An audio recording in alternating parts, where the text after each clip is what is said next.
Whether you're a New York native, a tourist, or even just a distant admirer, it's more than likely that you've seen one of New York City's iconic skyscrapers. They are greatly admired by millions worldwide, but did you ever stop to wonder just what sits at the very top of these great city giants? Well, if the answer to that question is yes, then join me as we travel to the very top of some of New York's most famous skyscrapers. I'm your host, Ryan Sokesh, and you're watching It's History.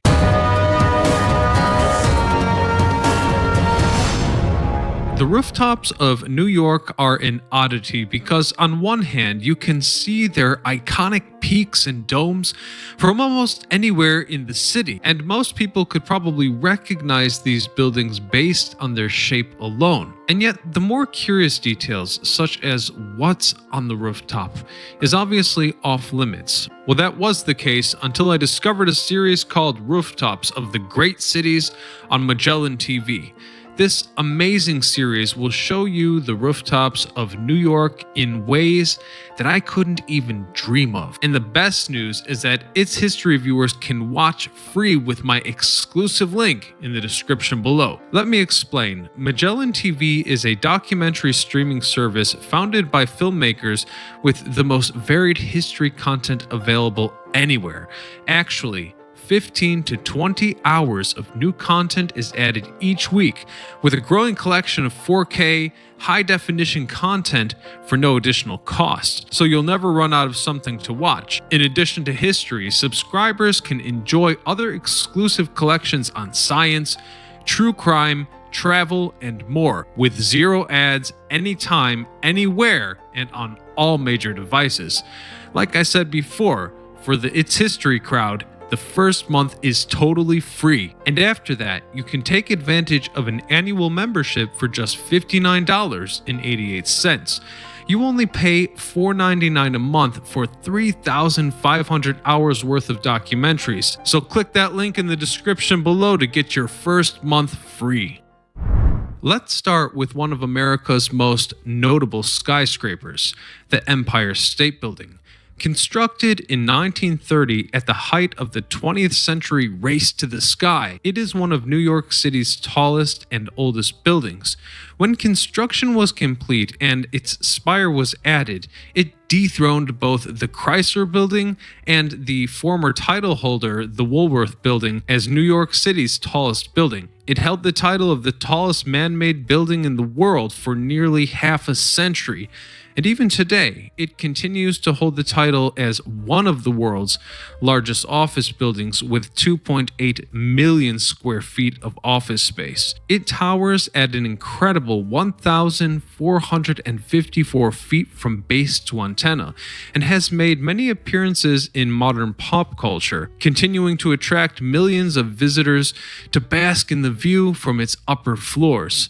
Its construction was at the peak of efficiency, taking just 13 months to complete and using an assembly line system that kept materials constantly flowing, despite being ridiculed during the Great Depression as the empty State Building thanks to its bleak opening day vacancy rate as high as 77%. It has since made an incredible recovery. In the modern day, the Empire State Building has come to live up to its title as a symbol of vision and faith, housing around 1,000 commercial tenants and standing tall against the skyline of New York. By far, its most prominent feature is the 204-foot tall spire on the roof of the building, which was unveiled initially to add extra height over the Chrysler Building. Inside of it sits the lofty 102nd floor, and the heights are nothing short of dizzying.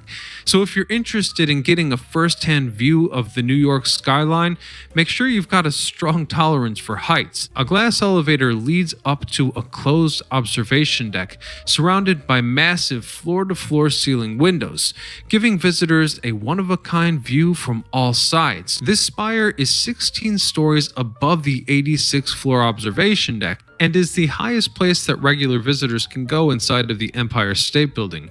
From it, you can see up to 130 kilometers or 80 miles into the distance. Referred to by the CEO of the Empire State Realty Trust as the Jewel Box of Manhattan, this observation deck reopened in 2019 after undergoing a pricey renovation that saw it stripped of non-essentials, such as large air conditioning units. However, few know that there is actually a secret 103rd floor. It is accessible only to celebrities and other prestigious guests who brave the open balcony. This balcony was initially advertised as a disembarkment spot for airships, tethered to the spire. It is protected only by a ledge and a small railing, and its heights are certainly enough to make anyone's head spin. But those who brave it are greeted with a breathtaking, one-of-a-kind view at the very pinnacle of one of America's most beloved landmarks. Today, the 20-foot wide room holds electrical maintenance equipment and serves as an access point to the 2-foot wide terrace. In its time, it has been visited by celebrities such as Tom Cruise, Taylor Swift, and Celine Dion. And those who have been there often remark about just how incredibly quiet it is. But the secrets of the Empire State Building rooftop don't stop there. Even fewer people know about the 104th floor, which is quite literally the highest floor in the entire building. It is close to everyone except maintenance workers who climb up a set of steps to the 103rd floor, then they exit through a hatch into the open air after being harnessed to the side of the building. Now, if you think this is interesting, you won't believe what's on the rooftop of the building's main competitor. The Chrysler Building was caught in an intense rivalry right from the start with the Manhattan Company Building, now known as 40 Wall Street. This incredible structure was designed by William Van Allen and Craig Severance, who previously worked together as business partners. Both sought to overtake the Woolworth Building, which held the title as the city's tallest property at the time. It maintained a staggering rate of 4 floors per week during construction, and it wasn't long before the Chrysler Building touched the sky. The finished Manhattan Company Building at first glance seemed to have surpassed the Chrysler Building. However, the Chrysler Building had a hidden trick: a spire constructed in secret and hidden until the rest of the construction had finished. It was unveiled and added, revealing that it had actually tricked its competitors into believing that it was much shorter than it actually would be. The tower opened to the public on May the 27th of 1930 and quickly became home to the Chrysler Corporation. Its facade is adorned with various auto motifs, and its upper floors were filled with secrets, at one point even housing a Prohibition-era speakeasy on the 66th to 68th floor. By 1935, it was 70% leased out, though it did fall upon hard times as the ownership changed hands. The Chrysler Corporation moved out in the 1950s, such as one dentist of note, Dr. Charles M. Weiss, also known as the dentist in the sky. Now, because more reliable corporate tenants were often hard to come by, the building eventually fell into vacancy and internal disrepair, ultimately being purchased by the real estate kingpin Alex DeLorenzo Jr. and Saul Goldman in the early 1960s. It was sold again to the Washington Redskins owner Jack Kent Cooke for $90 million in 1978. A year later, the Cloud Club closed, though Tishman Spear rescued it in 1997, giving hundreds of millions of dollars to restore the building to its original glory. While not the tallest building in the city, it is an incredible example of Art Deco architecture admired by many, standing at 1,048 feet and boasting 77 floors. So now, let's find out what's on top of it all. The stepped spire is one of the most recognizable sights in New York. However, it might surprise you to learn that the inside of this spire is far less polished than its rival building, even despite how impressive it looks from the outside. Inside the spire is a maze of ladders, crawl spaces, and reinforced concrete, sometimes described as a large papier-mâché project. Needless to say, this spire is inaccessible to most due to the strict policies towards visitors, which aim to leave the companies under lease from being disturbed. Elevators for the general public stop at the 71st floor, and hardly anybody other than maintenance workers can go up to the highest floors of the Chrysler Building. You see, when the Chrysler Building first opened in 1930, there was a 3,900 square foot observation deck called the Centennial open to the public on the 71st floor. For just 50 cents per visitor, people could tour the entirety of the deck. The deck was a marvel in and of itself, complete with vaulted ceilings, which were decorated with small glass hanging planets painted with centennial motifs, as Saturn-shaped lighting globes lit up the observation deck. Additionally, the toolbox that Walter P. Chrysler used in the beginning of his career was on display here, at the heart of the exhibition. After the observation deck was closed in 1945, it housed radio and television broadcasting equipment from a private firm. In 1986, the old observation deck area was renovated into an office. It also might surprise you to know that several apartments are hidden across the upper levels of the Chrysler Building, one of which belonged to Walter P. Chrysler himself, who actually lived on the top habitable floor.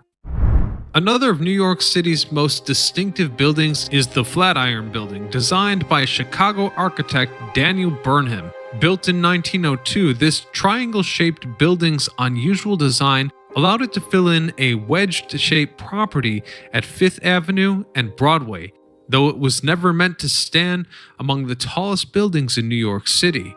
Its unique style is eye-catching regardless, standing at 22 stories and 307 feet high. While many attribute its name to the famous household appliance, that isn't entirely true. In fact, its name came from the triangular region the building was built on. You see, Fifth Avenue, 22nd, and 23rd Street all bordered the region that was already called the Flatiron, well before the building was ever built. This building was purchased in 1899 by the Newhouse brothers with the fortunes made in the Western mines at the height of the new push to create a business district in New York City that sat north of Wall Street. In 1901, the brothers joined forces with the head of George A. Fuller Company, Harris S. Black, and fulfilled their plans to build a triangular-shaped building on that plot of land, though it was constructed in the wake of a much taller Park Row building, which preceded it in 1899.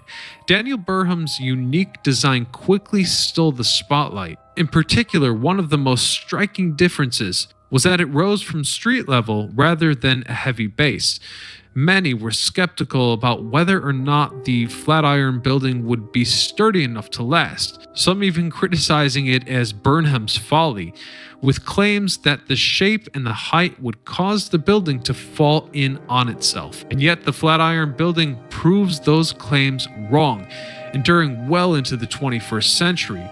Designed in the Beaux Arts style with French and Italian influences, the Flatiron Building is fronted with limestone and terracotta, shaped like a right triangle. At its narrowest end, it measures at just 6 feet. Though the Fuller Company moved out in 1929, the neighborhood gradually transformed around it, and today, the Flatiron Building houses various small businesses. It also remains quite popular in the arts, drawing photographers and artists from far and wide to capture its glory with pen and canvas alike. But now you must be wondering, what's on top of this unique building? Glancing up at the towering roof ahead, you'll most likely notice 2 terracotta cherub statues peering out over the city. These are replicas that replaced the 2 that were originally installed in 1902, and according to the best of our research efforts, it would seem that no one really knows for sure what happened to those originals. However, we do know why they were removed. The originals were taken down a little over 3 decades ago when they started to, quote, fall down into pieces. The cherubs remained missing for many years, and the whereabouts of the original fragments, whatever is left of those cherubs, are still unknown. It wasn't until Flatiron residents filed a complaint with the Landmarks Preservation Commission that work on the replacements began, leading us to the replacements that we see today. The owner of the Flatiron at the time, who acquired the building in 1997, stated that he had no idea where the original fragments were, stating that the statues were already long gone by the time that the Newmark and Company Real Estate acquired the building. The replicas were designed by theatrical set designer and painter Betty Martin, who crafted them out of 6,000 pounds of clay in just 8 weeks. They were then cast in concrete by the Townhouse Restoration. The New York Times remarked that Martin's cherubs appear more mature than the original babyface cherubs. The identity of the original sculptor also remains an open mystery, as neither the building's current owners nor the Landmark Commissions itself knows who that artist was. And while most are pleased to see the cherubs returned to the top of the Flatiron building, many others still mourn the loss of the original pieces. Let's turn our attention to another of the former tallest buildings in New York, the Woolworth Building, towering at 58 floors and 792 feet above Broadway. Sitting between Park Place and Barclay Street, the Woolworth Building was completed in 1913. It was undoubtedly ahead of its time, pioneering a steel frame structure and stunning those who saw it on opening day. According to History.com, it remained a, quote, model of construction for many years. It was commissioned by millionaire Frank W. Woolworth and the architect Case Gilbert. Woolworth had an incredibly lofty goal in mind, investing millions to build what at the time was the tallest building in the world. History.com also remarks that its Beaux Arts, ornate design with Gothic details reflected Woolworth's vision of himself as a descendant of old medieval merchants. This building really stood out thanks to its beautiful white terracotta facade and accents, as well as its luxurious cathedral-like lobby, which stunned visitors thanks to its golden-decked ceiling, sculptures, and mosaics. It was also decorated with caricatures of Woolworth counting dimes and Gilbert holding up a model of the building. Ultimately, this building was nicknamed the Cathedral of Commerce at its opening ceremony and dazzled many with its amenities. These amenities included its modern exterior lighting, water supply system, high-speed electric elevators offering both local and express service, as well as a health club, barbershop, restaurant, shopping arcade, and social club. By 1966, this building was rightfully designated as a National Historic Landmark, and today it remains incredibly popular to both native New Yorkers and tourists alike. And although it's dwarfed by some of the taller buildings, it's still in the top 50 of the tallest buildings in the United States and the top 20 tallest buildings in New York City. So now let's have a look at what's on top. Though its observation deck was closed in the mid-20th century, the inside of the Woolworth Building's iconic green roof is far from empty. You see, the lower 28 floors are office spaces, but floors 29 and up were bought by Alchemy Properties and turned into luxury residences, taking around 5 years and costing $22 million to build. The residences are incredible, though costly. At the very top of the building and combining the highest floors is the Pinnacle Penthouse, New York City's premier residential accommodation and the most illustrious of the Woolworth housing. With the hefty price tag of $79 million, buyers can truly live among the clouds in the uppermost 5 floors of the building. The apartment's interior will be sold as a white box unit, a unit that doesn't come with appliances, finishings, or furniture, so that it will be fully customizable to the buyer's tastes. It holds 125 windows, 24-foot tall ceilings, and even private elevator. In its time, the Pinnacle Penthouse has been referred to as a castle in the sky and the highest mansion in all of Manhattan. Now it's time to learn what's on the rooftop of the building that contains the world's very first passenger elevator, installed and designed by Alicia Graves Otis. The 5-story E.V. Howitt building may be one of the lesser known historic buildings in New York City, but it is nonetheless impressive. Standing at 5 stories tall and built in 1856, it was nothing short of innovative, right down to the materials it was made of in the heart of Soho. This Anglo-Italianate structure, designed by architect John P. Grainer, is located on a corner site that has 2 cast iron fronts with arched windows between columns. It was significantly inspired by the San Servino Library in Venice. The building itself was likely constructed in the hopes of helping revive Soho once more as a commerce center, and in its time it would see many prestigious guests. It was initially designed to display cut glass clocks, chandeliers, and silverware in the mid-19th century. Curiously, this building's highbrow megastore was even visited by the wife of the former president, Abraham Lincoln, as a customer in March of 1857. If we travel up to the rooftop, we will see the facades we talked about before, crowned with ornate gray cornices that include a carved fascia board. Its upper windows are crowned with round arches and small Corinthian columns. There is a large water tower on the far east side of the roof, and on the second floor there is a massive clock face on the Broadway side. Standing at the intersection of Chambers Street and Center Street, the Manhattan Municipal Building is a 40-story, 580-foot tall building constructed to meet the governmental space demands following the consolidation in 1898 of New York's 5 boroughs. Construction started in 1907 and it was finished in 1914, signifying the end of New York's City Beautiful movement. Designed by architect William M. Kendall, it became the first building to incorporate a New York City subway station in its base. This building was a testament to the Beaux-Arts architecture style. It was an inspiration to buildings all across the country, such as Cleveland's Terminal Tower and Chicago's Wrigley Building. This was one of the biggest governmental buildings in the entire world. It housed 13 municipal agencies, and up until 2009, when the Manhattan Marriage Bureau moved its business to a building at 80 Center Street, roughly 18,000 people married in its second-floor chapel every year. There are 25 floors of workspace with 33 elevators. It was declared a New York City landmark in 1966, and it was added to the National Register of Historic Places in 1972. So what's on top of this marvel?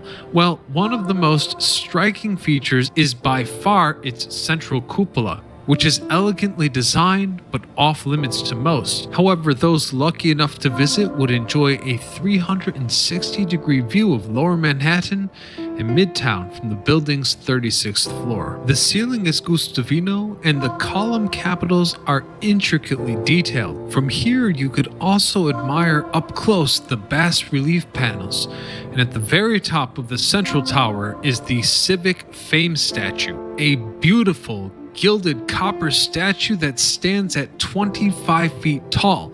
Installed in March of 1913, Civic Fame, which was modeled by Audrey Munson and designed by Adolph A. Weinman, it is the second largest statue in Manhattan. It was constructed from a plaster mold with sheets of copper and a hollow core. This, along with Civic Fame's elegantly flowing dress, allows for comparison to be drawn between her and the iconic Statue of Liberty. She stands tall against the New York City skyline, beckoning visitors from near and far with promises of unity. From the 5-section mural crown in her hand, representing the 5 boroughs of New York City: Manhattan, the Bronx, Staten Island, Brooklyn, and Queens. On her other hand is a shield and a laurel branch representing victory and triumph. The building's 5 cupolas also stand for the 5 boroughs. Last but not least, let's conclude our tour of New York City's finest rooftops with the golden-capped New York Life Building. constructed on land that was once home to the first and second Madison Square Gardens. The famed architect Cass Gilbert, whose name you may remember from the Woolworth building earlier in this episode, was awarded the commission to design the building on Madison Avenue between 26th and 27th Street. His creation would be a neo-Gothic office building that stands at 617 feet and is 34 stories tall. It sits on almost 2 acres of land, and its exterior is made up of 440,000 cubic feet of Indiana limestone. Solid bronze framed the building's 2,000 plus windows, as well as the building's incredibly detailed doors and interior decorations. It towers over Madison Square Park and serves as one more piece of the city's incredibly rich architectural history. And you won't believe how beautiful its most overlooked features are, hidden upon the rooftop. The pyramidal roof that crowns the New York Life building was initially plated in gold leaf. However, it eventually eroded and was replaced by 25,000 gilded tiles instead. A historian named Miriam Berman remarks that it is a roof that catches and reflects the sunlight by day, and by night it is one of the more easily recognizable shapes on the city's illuminated skyline. In its prime, this building's rooftop was the largest exterior gold leaf structure in the country at over 30,000 square feet. Today it requires regular maintenance to ensure that it remains as is, a bright and shining jewel of New York City. Traveling up these incredible structures is certainly enough to leave one breathless, not just because of their magnificent views, but because they stand as a powerful reminder of how far the city has come, but also how much artistry is unavailable and overlooked. But just maybe, the mysteries under the towering domes is part of what makes New York City so alluring. And if you'd like to get an even closer look at them, make sure you check out the documentary on Magellan TV by clicking my link in the description below. And until next time, guys, this is Ryan Sokash signing off.